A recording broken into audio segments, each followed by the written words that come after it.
Muitíssimo obrigada. A seguir,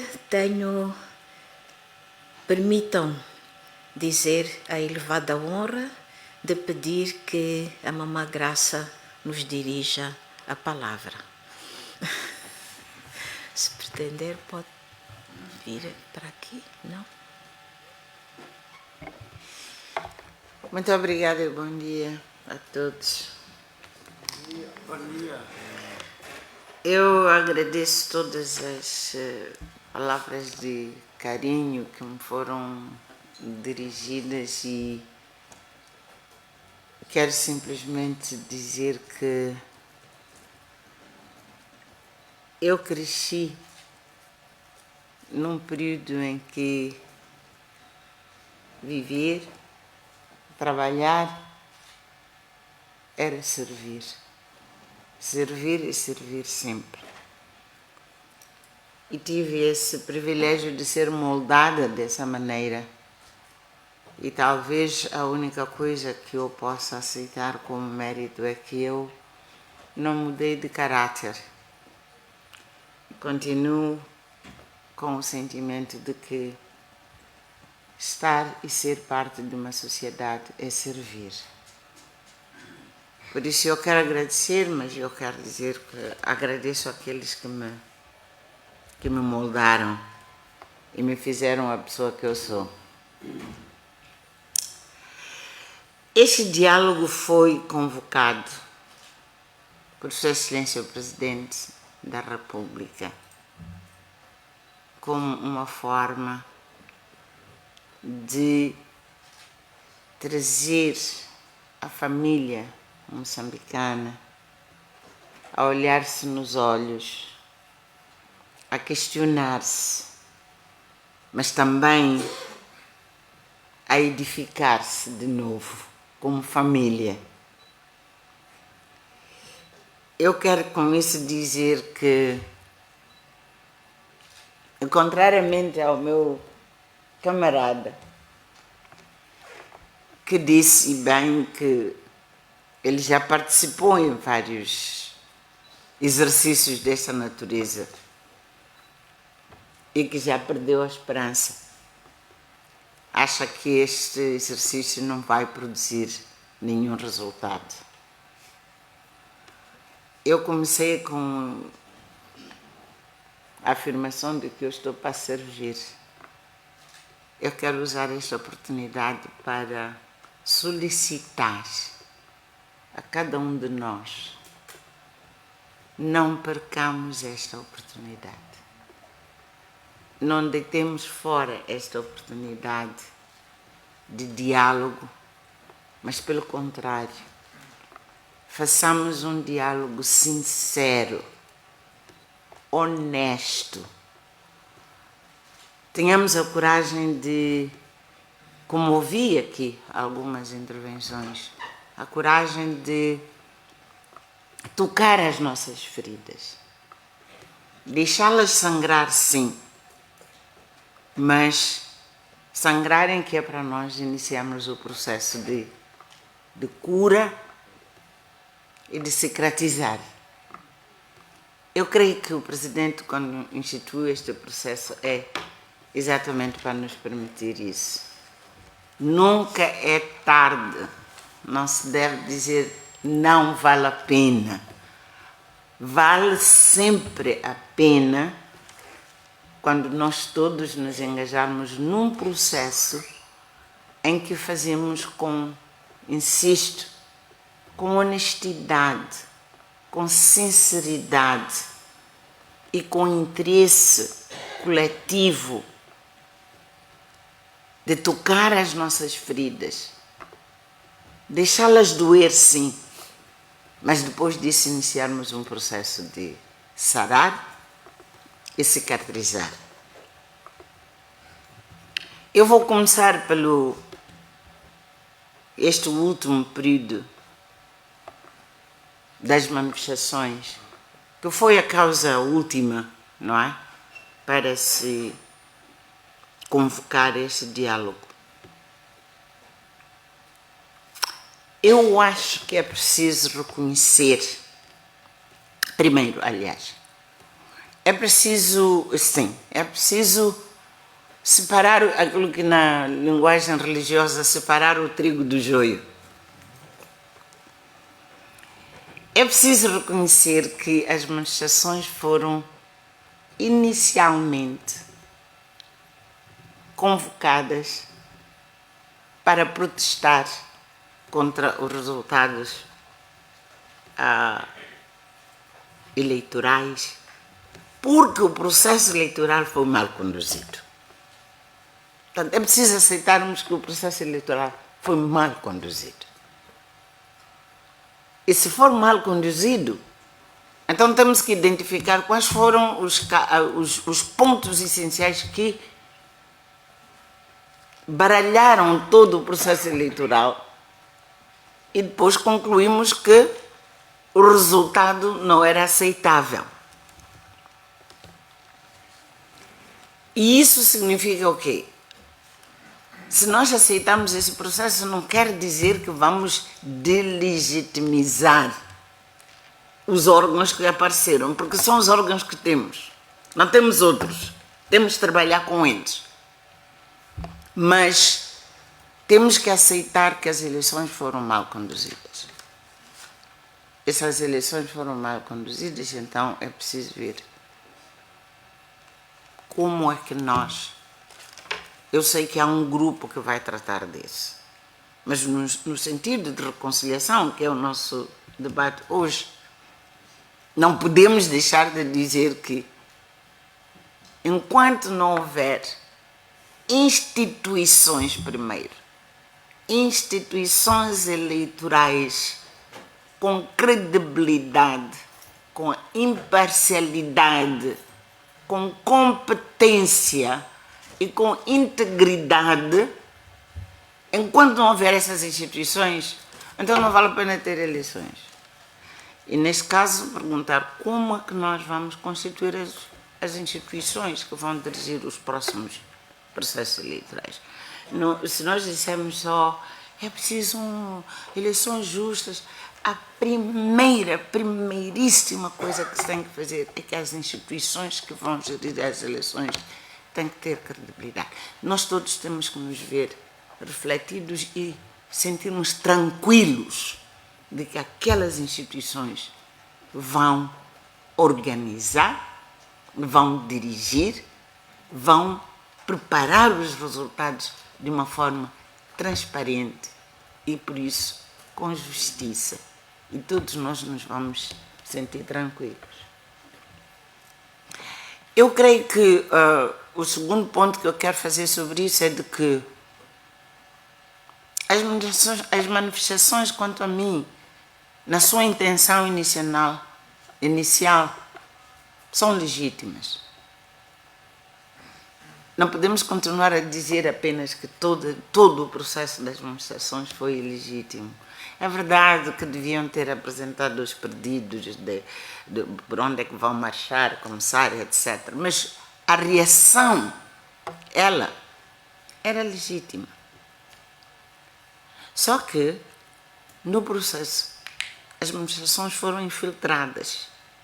E eu espero que os que organizaram aceitem isso. As manifestações foram infiltradas. Entraram pessoas que, sim, tinham intenção de crime, mas são pessoas.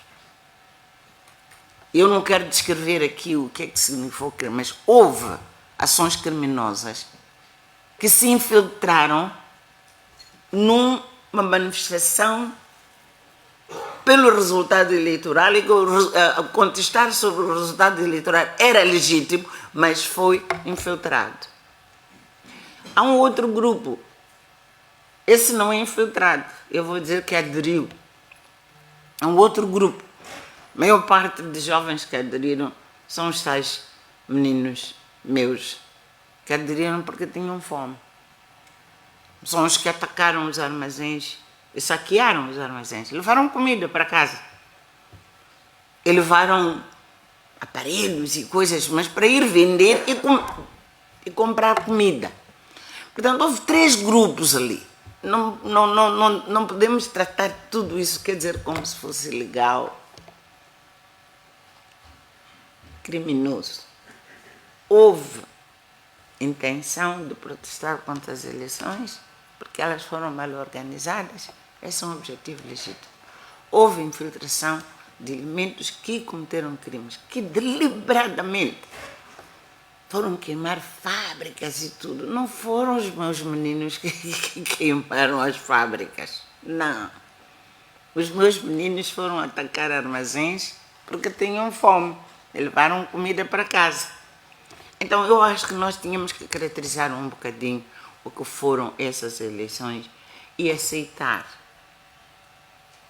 Mas nesse processo houve incitação à violência, é verdade, mas também houve uma resposta demasiado pesada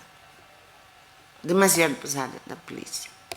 Aquelas famílias que perderam os seus entes queridos naquelas manifestações têm que ouvir um gesto de respeito pelas vidas daqueles que morreram ali, quer daqueles que organizaram as manifestações, porque depois foram, assim como foram, o resultado foi esse, quer também de parte da polícia. Aceitarmos que não era necessário que aquelas vidas fossem sacrificadas. E as famílias daquelas pessoas ainda hoje estão à espera de alguém que aceite que não era necessário. Não era necessário sacrificar vidas humanas. Podia-se manifestar sem que se perdesse vidas humanas. A polícia devia ter contido as manifestações sem sacrificar as vidas. Isso é o mínimo que a gente pode dizer. E de reconciliação, eu estou a falar já como pessoa. Eu, como alguém que tenha perdido um ente querido, se a pessoa que esteve envolvida nisso, pelo menos valorizar a vida do meu ente querido, eu vou dizer, não devia ter acontecido, mas bom, eu vou aprender a viver com isso. Por que é que eu estou a dizer isto? Começando por este ponto.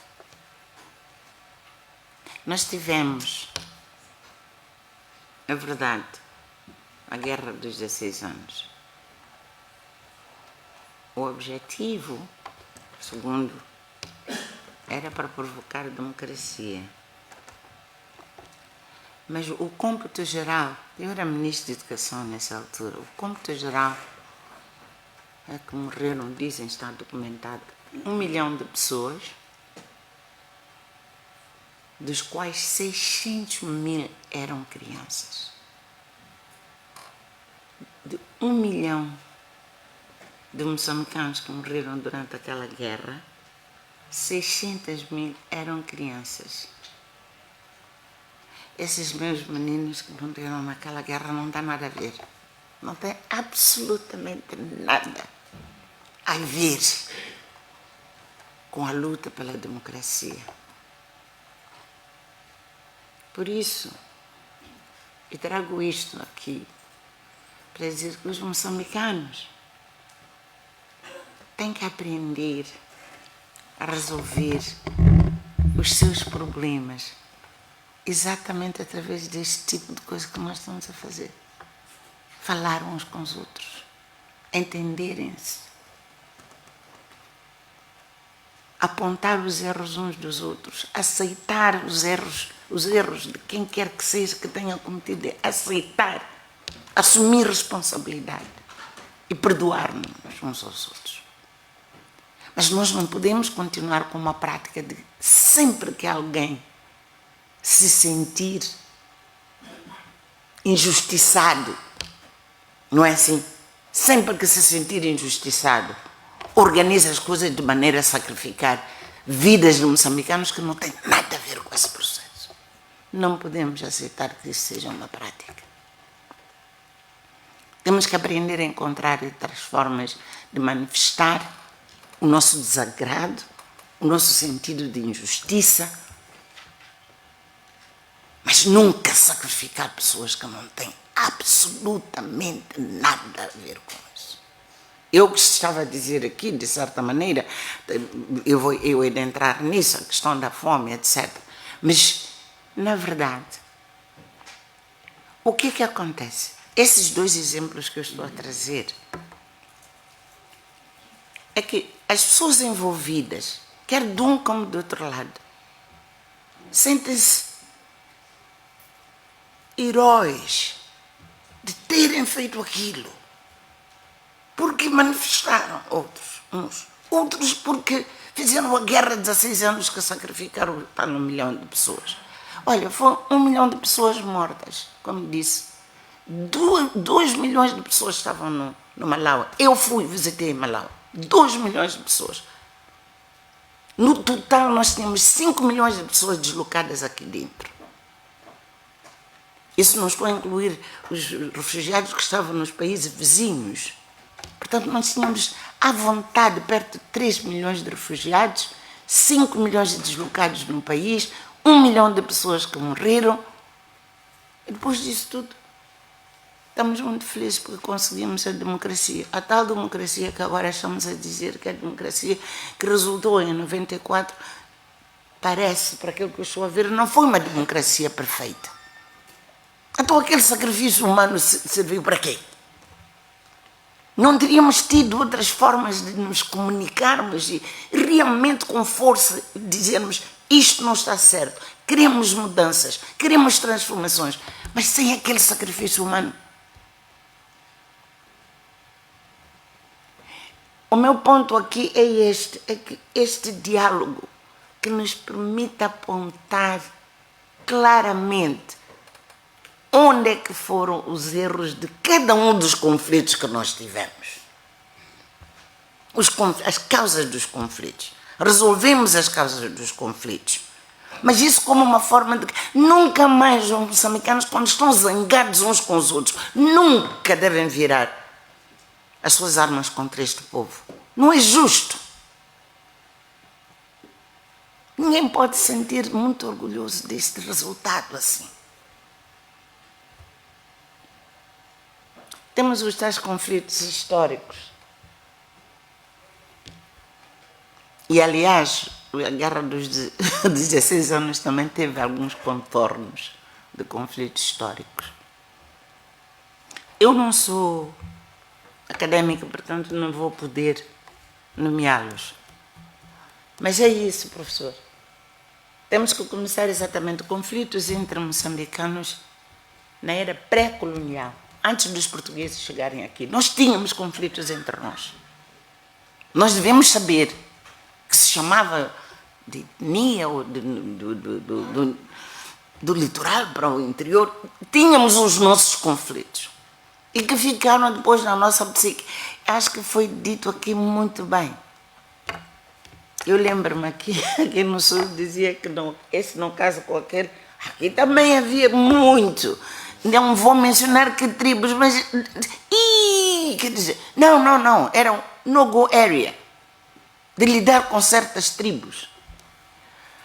Nós não vamos construir a unidade nacional enquanto não tocarmos essas coisas, porque vieram dos avós, dos bisavós para os avós, e agora, quer dizer, um pouco ainda existe entre nós. Abalou-se demasiado, quer dizer, abalou-se, em boa verdade, depois da independência. Os casamentos já são muito mais misturados, mas ressentimentos tribais ainda existem, não estão sarados. Nós temos que identificá-los. Temos que identificá-los e tratá-los. E depois, naturalmente, os portugueses também vieram agravar. Nós temos um problema também com a nossa história. A não valorização de todos aqueles que participaram na resistência contra o colonialismo. Há grupos que são mais valorizados do que outros. Não. Vamos identificar província por província. Quem são os heróis da resistência contra o colonialismo? Valorizá-los, entrarem na nossa história. E se for possível, quer dizer, identificarmos os lugares que nós devemos venerar. Mas houve muito mais heróis da resistência do que aqueles que estão registrados nos livros de história, se eu estou correta. E eu estou a olhar para os acadêmicos, porque são eles que vão nos ajudar a identificar. Eu acho que nós devemos voltar para lá. E o período da luta armada de libertação nacional, João Pereira referiu aqui um exemplo, é o exemplo mais conhecido, de Urias Simango, Rogério Nungo e outros que foram sacrificados em circunstâncias que não estão muito claras. Ou pelo menos nem toda a família moçambicana está tranquila de que os passos que foram tomados eram os mais justos. Vamos lá reabrir esses dossiês. E isso não é para dizer que a luta de libertação nacional foi injusta, nem tão pouco. Nem tão pouco. Eu vou falar sobre isso, desculpa, vai ser um bocadinho longa. Eu vou falar daquilo que é sagrado, que nós nunca devíamos questionar. Que nós tínhamos que lutar contra o colonialismo português, que os moçambicanos todos que pegaram em armas de Rovuma Maputo para lutar contra o colonialismo português. Sim, esse foi um período heróico. E as pessoas têm que aprender, as nossas crianças têm que ser ditas de que, olha, sem a luta de libertação nacional nós não tínhamos a República de Moçambique. Alguns de nós, quando nós crescemos, fomos obrigados a carregar, uns era a caderneta, eu carreguei um documento que dizia que eu sou portuguesa para eu poder entrar numa escola secundária. E por isso sabemos o que quer dizer não ser moçambicano na tua própria terra. A independência tem um valor inestimável, sagrado, inquestionável. Agora, que houve pessoas que cometeram erros durante a luta de libertação nacional, isso sim. E isso sim nós temos que corrigir. Mas eu fico consternada quando eu ouço jovens nossos que dizem essa coisa de luta de libertação nacional, não querem saber por quê. Porque houve uma Graça, porque houve um João, porque foi não sei quem, que cometeu erros durante a luta da libertação nacional. Muito bem, vamos abrir os dossiês, vamos responsabilizar. Mas a libertação ela própria é algo que qualquer moçambicano, hoje e pela eternidade, deve valorizar e venerar. A luta. Eu estou a dizer luta. As pessoas, os atos que foram... Sim, e nessa reconciliação, as pessoas que participaram na libertação devem reconhecer isso. Reconhecer que sim, houve este e aquele ato que manchou, mas não é a causa ela própria, nem foi o processo todo ele. Pelo contrário, a causa ela própria vinca por todas as formas de que nós temos orgulho de nós sermos nós próprios e não sermos governados por ninguém. E isso, naquela altura é verdade, mesmo agora e no futuro. Devemos sempre dizer aos moçambicanos, nós decidimos sobre o nosso futuro, sobre a nossa realidade, dirigimos as nossas próprias coisas, ninguém tem o direito de nos ditar. Esse é o sinônimo, é o significado daquilo que se tem que transformar de geração em geração, mesmo neste período que é de independência econômica. Ninguém tem direito de nos vir ditar. Somos soberanos para decidir por nós próprios. Eu posso ser um bocado longa, que era para dizer o quê? Nós estamos num período em que, por falta de muita clareza, confunde-se muito. Confunde-se os períodos, confunde-se as razões e as consequências, fica tudo muito confuso. Isso confunde muito os nossos filhos. Eles ficam sem perceber, e é por isso que quer dizer que às vezes dizem coisas como essas, de que essa coisa de libertação não queremos saber.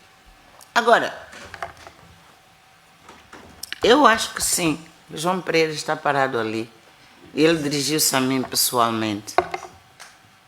Eu acho que sim. Os restos mortais de Urias Simango, sim, devem ser trazidos e entregues à sua família. Inclusive, deve-se saber quem foi que tomou a decisão de sacrificar aqueles que estão lá na Niassa. Eu vou dizer uma coisa que eu nunca disse aqui. Muita gente diz que foi Samara Machel. Das poucas vezes que eu vi Samara Machel, irritadíssimo, e até dizer, se vocês acham que eu não tenho autoridade para governar este país, digam-me, eu me demito. Foi quando ele soube que tinham morto Urias Simango. Ele soube, ele foi informado, não decidiu. E ele disse exatamente o que eu estou a dizer. Se acham que eu já não sirvo para dirigir, então digam-me, eu vou me mentir. Porque eu sei que um dia vão me responsabilizar. É verdade. Aqui, a maior parte dos moçambicanos acham que foi Samara Machel que mandou matar Urias Simango. Não foi. Ele não decidiu, foi informado. Eu estou a dizer a ti, João. Os filhos do Urias já sabem disso. Nós nunca fizemos um debate, mas eles sabem que não foi Samara. E não é para eu dizer que Samara foi bom líder. Não. Eu só simplesmente para dizer que ele não mandou matar o Urias, não. Isso ele não fez. O que é que isso quer dizer?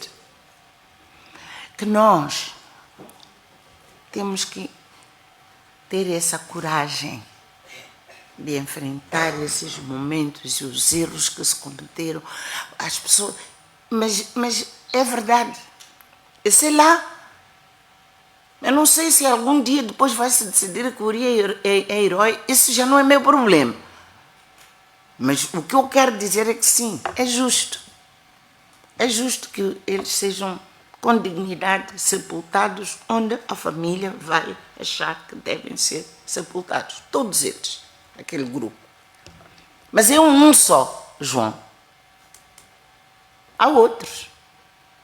E é por isso que os historiadores têm que nos ajudar. A reconciliação significa isso. Porque se nós fizermos a Urias Simango e não fizermos para os outros também, essas famílias continuarão a sentir-se injustiçadas.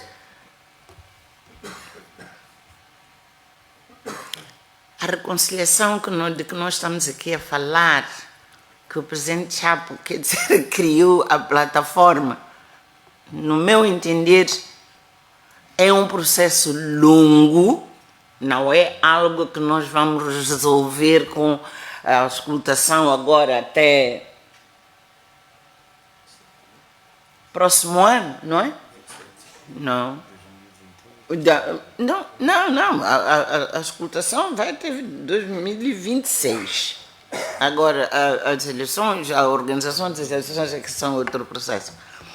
Portanto, eu proponho que este grupo que está, esta mesa redonda, faça uma proposta de que nós, o país, precisa de abrir esse capítulo da reconciliação com consciência de que ele vai ter que durar o tempo que for necessário. Nem ninguém vai dizer se serão 2, se serão 3, se serão 5 anos. Mas o tempo que for necessário. E para que nós não fiquemos pendurados durante... Vamos dizer, quais são os assuntos que nós temos que responder agora. E é por isso que eu comecei pelas eleições. Isso sim, quando sairmos deste diálogo, tem que se saber depois que as próximas eleições têm que ser organizadas de maneira diferente, com imparcialidade, que eu estava a dizer.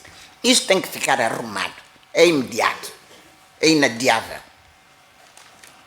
Mas agora, identificar quais são os conflitos desde a altura pré-colonial, durante o período colonial, durante a luta de libertação nacional e depois disso. E isso já é um processo muito, muito longo. E por isso, eu acho que é preciso propormos, quer dizer, que se crie não sei se vai se chamar um comitê, se vai fazer uma comissão, mas um órgão apropriado, não é? Para sistematizar e ir propondo os casos que têm que ser resolvidos para que a nossa alma de moçambicanos fique tranquila de que este assunto já foi resolvido, este foi resolvido, aquele já foi resolvido, e vamos resolvendo. Aquilo que o professor Nguenha está a propor, eu creio que eu não tenho a certeza, é só isso que eu quero dizer, eu não tenho a certeza que é a primeira e única coisa. Eu sei que amanhã na segunda-feira nós vamos ter a sessão dos assuntos econômicos. Eu acho que nos assuntos econômicos é que nós devemos produzir exatamente a estratégia de matar a fome. Eu também concordo. Eu he de estar aqui. Eu concordo. Que nós não podemos falar de desenvolvimento sem dizer acabar com a fome. E nos meus tempos dizíamos acabar com a nudez. Esta coisa de moçambicanos andar a vestir roupas de estrangeiros que já vestiram 50 anos, depois vêm deixar aqui e nós... Não dignifica, não nos dignifica. Mas isso são assuntos econômicos, chefe. E pronto, eu acho que nós devemos dizer que é a primeira prioridade nas questões econômicas. A primeira prioridade na questão dos assuntos que nós estamos a discutir neste grupo, o mais urgente é este eleitoral que desencadeou esta última manifestação. Mas temos que sistematizar todos os outros. E encontramos uma forma de lidar com eles. Os nossos académicos estão aqui, vamos ajudar. Aqueles que estavam a discutir nestas mesas redondas, aqueles que estão a discutir as questões de Estado, não é? Que Estado é que nós queremos? Tem que propor as estruturas de Estado que devem existir exatamente para lidar com o assunto de reconciliação. E não é governo, porque o governo vem e vai. O Estado fica. Portanto, tem que ser um órgão de Estado para ser capaz de iniciar e conduzir um processo. As pessoas vão mudando, mas o órgão, ele próprio, não muda com as administrações que nós tivermos aqui. Então, eu proponho que seja uma agenda de reconciliação nacional, cujas fases vão ser ditadas com a capacidade das instituições apropriadas de apresentar com fundamento o que deve ser resolvido, aonde e como. Então, e nós vamos resolvendo. Em cada ano nós vamos ter que olhar da mesma maneira que olhamos para o plano de governo, quais são os assuntos que nós estamos a resolver no assunto da reconciliação, ano a ano. Vamos fazer. E toda a família moçambicana vai sentir que sim. É assim que nós devemos fazer. É assim como nós devemos olhar para as nossas feridas e tratar delas. Falei muito, mas eu quero terminar sublinhando mais uma coisa. Esta mesa redonda tem que recomendar com toda a força. Nunca mais, quando os moçambicanos tiverem realmente coisas sobre as quais se sentem injustiçados, procurem todas as formas de expressar, mas nunca mais conduzir a matar pessoas. Nunca mais. Nós temos que respeitar a vida de todos os cidadãos, os nossos concidadãos. Então aconteceu no passado 2, 3, 4, 5 vezes, seguramente, que agora seja o fim, que nunca aconteça mais. E daqui para frente, diálogo, este diálogo. Agora, desculpa, eu quero finalizar com uma coisa. Há pessoas que estão muito preocupadas, eu também estou, de que, dada esta dominância, quer dizer, dos partidos políticos, este assunto vai acabar nas mãos de alguns partidos políticos. E é bom, quer dizer, que este assunto seja tratado no contexto de Estado. E que os partidos políticos sejam contribuintes com todas as suas ideias, mas eles são partidos políticos. Este é um assunto de Estado.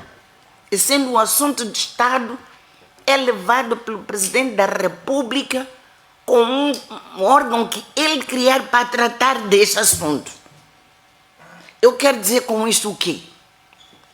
É que, na realidade, a desconfiança de toda a gente é dizer assim, bom, o governo é da Frelimo, a Assembleia é da Frelimo, quer dizer, a maioria, não é? Porque é isso, os números é isso que estão a dizer, não é? Então não ficam tranquilos. Alguém falou aqui, eu acho que falou-se de uma conferência nacional, ou um órgão qualquer, mas eu preciso de um órgão com uma grande credibilidade, que é aquela que vai acolher isto e vai implementar. Se entregar de novo este processo aos partidos políticos, com todo o respeito dos partidos políticos que estão aqui, é verdade, um partido político se estabelece para defender os seus ideais de partido. É assim que um partido político é. É para defender uma sua linha. Então alguém tem que estar a defender aquilo que sair da boca dos moçambicanos, de todos os moçambicanos, independentemente dos seus partidos políticos. Porque senão nunca mais vamos sair disto. E o presidente, na minha opinião, eu acho que ele começou bem. Como presidente, ele é chefe de Estado, ele teve que se organizar usando os órgãos de Estado. Mas daí para frente, ele pode criar os organismos que foram os mais indicados para continuar este processo. Caso contrário, nós temos uma profunda desconfiança uns com os outros. Muito profunda. Então, a tranquilidade não vai surgir com muita... A tranquilidade de que valeu a pena todo esse esforço.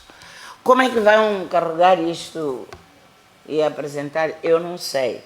Mas eu sou membro de um partido, membro ativo lá no meu partido. Mas eu não vejo, quer dizer, que este assunto tenha que terminar nas mãos de um órgão do partido. Nem pensar. Não é. Não é. Esse é um ato de Estado. Tem que terminar como um ato de Estado. E porque também, quer dizer, sabemos o que são os nossos órgãos de Estado, talvez a ideia de uma conferência nacional seja aquela que deve ser acolhida como uma forma de trazer pessoas de acordo com a idoneidade que têm, com a representatividade que têm, que amarrem depois, quer dizer, todo este processo e nos dê a tranquilidade a todos nós de que sim, senhor, o povo falou e o povo é soberano. Peço desculpa ter sido muito longa.